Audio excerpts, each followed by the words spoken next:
What's going on, dreamers? It's your boy Sevi back at your chest with another video. Manchester United won, West Brom Albion nil. What a shit game! What a shit performance! Oh, it was the most boring thing. The game before that was much better. The was it Brighton? Was it Brighton against who played first? Hold on, give me a second. Who played that first game?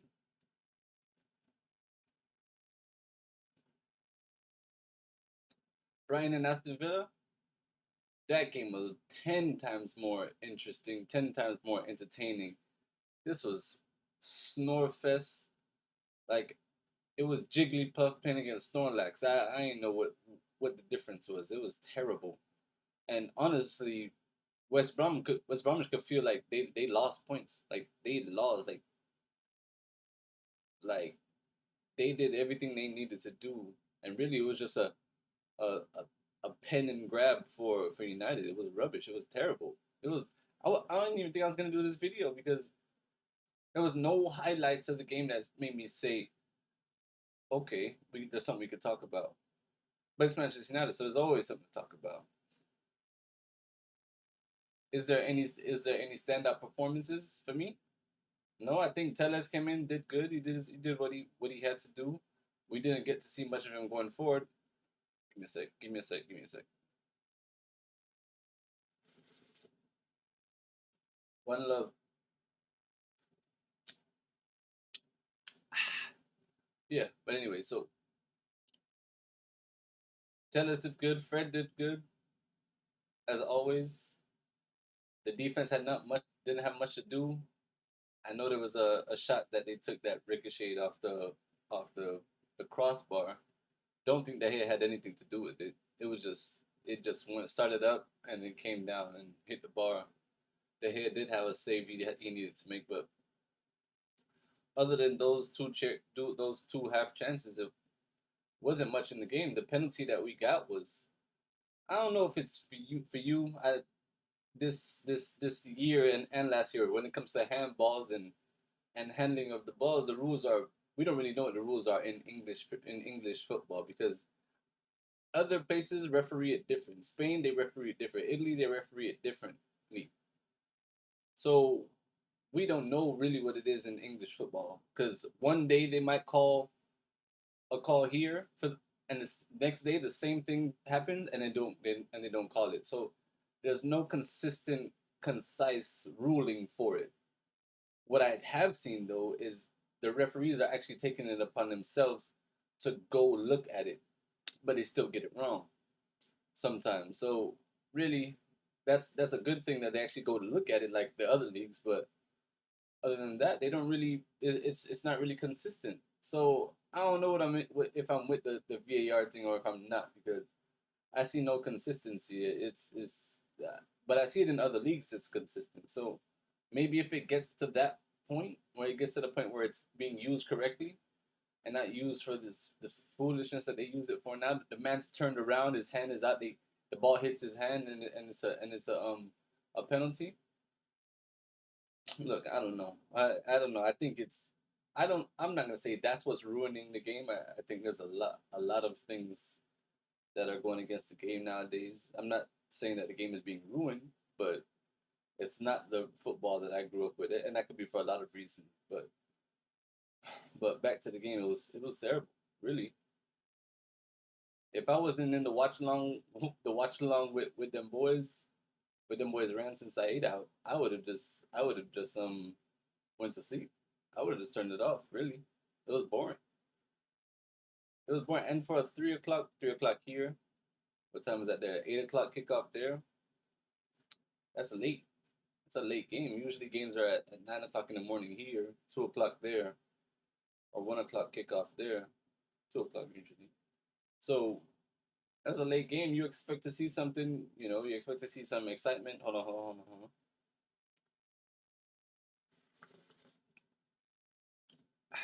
Don't want to get cold on the boys. So yeah. Yeah, it wasn't nothing. There was nothing in it. There was nothing in it. Right? Martial didn't have. He had No, he didn't have shit to do. He didn't have much chances.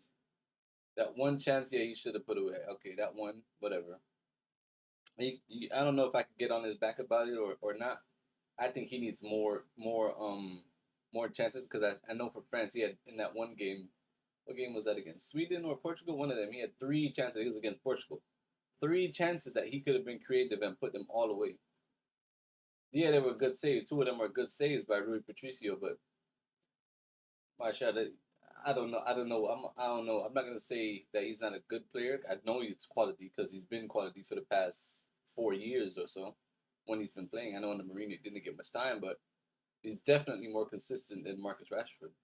Definitely. So I don't know. I think there's a slump in the squad and there's something going wrong internally in the squad that I don't see togetherness like how you see in other teams because West Brom is a relegation team right now. They're the bottom of the team. They haven't even won a game, and we brought out a formation with two defensive mids, two sixes, and it's not like we had them that we had them holding off for life. It's not like we were pushing them back. All of our team was in their half. It wasn't like that at all. It's kind of they had control of the whole game, you know. So really, it's a shit performance. And really, the only person that I could blame for that is the manager, really, because who else gets blamed for the tactics? Oh, you want to blame Bruno for that too? I know he's a player manager, and I'll get onto him a little later, but who else can we blame? We can't blame anybody else. And in sports, you got to put the blame somewhere. It just has to be. You know, it can't be a collective every game. Every game we've seen performances like this, and it's been shit. It's not been good enough. It's been terrible. It's for a fan, even for a neutral. What message are you sending to the kids coming up? This product that's on the field that we're supposed to buy into. Imagine if, and you know what? This is one of the things that is saving all these lives. There's no fans, there's no supporters in the stands, and if there were supporters in the stands to see this, people would be booing. People would get the banners out. People would no. It would be disgruntled. People would not want to see that, and all these days would be numbered. I feel like he gets a get out of jail free card because it's COVID terms. You know, no one's in the stands, no one's in the stadium. Bear crows and bear bugs are in there. So it's nothing that could change anything. So Oli could run free. But one thing I'm gonna say though about Oli, have you seen how old this guy looked since he took charge? Man looks stressed. The man looks stressed. He looks like Benjamin Button. He looked like Benjamin Button before he got young. The guy and when he came into the job, the man didn't have that much gray hair. He didn't have that much wrinkles. He didn't look so soulless, lifeless. I don't know what this club is doing. Honestly, I don't know what is going on at this club. And Oli he seems like one of those guys that's gonna be a yes man. It's like, okay, sure, yeah, I'll do that. Oh, you want me to do that? Okay, yeah, I'll do that. Oh, you don't want us to win today? Okay, sure, we don't have to win. I think there's problems internally at the club that people are not trying to talk about because it doesn't make. It's like Manchester United has become a black hole for talent. No one has come into Manchester United and has excelled beyond what they did previously. No one has come here and has turned into a world beater and done things that we're like, oh shit, we knew we were getting something, but we didn't know we were getting that. No one has come there and done that. Maguire looks shit. Pogba looks shit. To me, Pogba don't even want to play sometimes. Bruno Fernandes is still doing what he does. Fred is still doing what he did. Martial is looking worse. Rashford is looking worse. You know, I don't see anyone that's excelling. The Lingard doesn't even get a shot. Mata Mata does what he can, but you know how much how much can he do at his age? I don't see it. I don't understand what's going on. I don't see it. I don't know if another coach could come in and do better. Cause I think there's a problem at the club, and players are starting to be like, "Yo, this shit crazy." Because even what's the boy their name? Herrera said, "I wanted to stay at the club. I wanted to be there, but they didn't have the ambition that I wanted." We're talking about Manchester United, man. We're talking about ambition. I don't know. If I hear stuff like that, I'm starting to think, and all the other players around should be thinking too, because why can't you sign these players that you say you're supposed to sign? Upamecano, why is it so hard to sign him? Bruno Fernandes, why was it so hard to sign him? You know, all these other players you're linked with, you can't get them. Haaland didn't want to come. Dembele, he probably didn't want to come. So there's a problem going on that I don't think us as fans are realizing. I don't know what it is. I have no idea. But outside of that, we're just gonna get back to the game and touch on Bruno Fernandes. I don't know if you rate Bruno Fernandes as a player. Me personally, I don't really rate men that take 100 chances to have a one output. You know, I don't like 100-to-1 players. I don't like 20-to-1 players. I don't like 10-to-1 players. But it kind of looked like Bruno Fernandez is a 7-to-1 player. For every 7 chances that he tries, one comes off. And to be fair, he not even to be fair, but it's he's been given this freedom that I don't understand where is it warranted, because Pogba never got this freedom, and Pogba is 10 times the players that Bruno Fernandes is. Never got this freedom. Pogba was always stuck back, and that's one thing I don't like about football. Just because a man can do something doesn't mean that he should be doing it. You know, doesn't mean that he should be doing it. This is not like basketball or one of those sports where if you're 7 foot tall, you're gonna be down in the paint getting rebounds or something. You should be down there. It's not one of those sports. This is football we're talking about. Just because Pogba is 6'3", he has all these accolades. He's strong, he's athletic. He has good feet. He's smart. He has high intelligence. Just because he has all those things doesn't mean you have to say, okay, yeah, you stay in the back and you guard and you create from back here. Yeah, okay, he can do that some games. Some games you say, all right, look, you should be up there. You shouldn't if you're gonna tell him to be in the back, and I know he didn't play. If you're gonna tell him to be in the back, don't get mad at him when all his performances are from the back, right? When he's at the front, don't get upset with him when his performances aren't in the back. You see, you're expecting too much out of this guy. You're expecting him to supply. You're expecting him to create. You're expecting him to score. You're expecting him to do surgery. Like, come on, come on. But back to Bruno Fernandes, 7-to-1 player. The guy's con- inconsistently consistent. He'll do shit for a whole game, shit the place out, and then come up with a penalty. And that's exactly what happened today. And he gave away a penalty. Actually, if you looked at it, it was close. It was close. I don't think it was enough to overturn it. I don't know if it was enough to not overturn it. But I think once you called that, if you called it either way, I don't see how you could overturn it, because the video evidence doesn't clearly define that this wasn't what you called or wasn't what you called. Give me a second.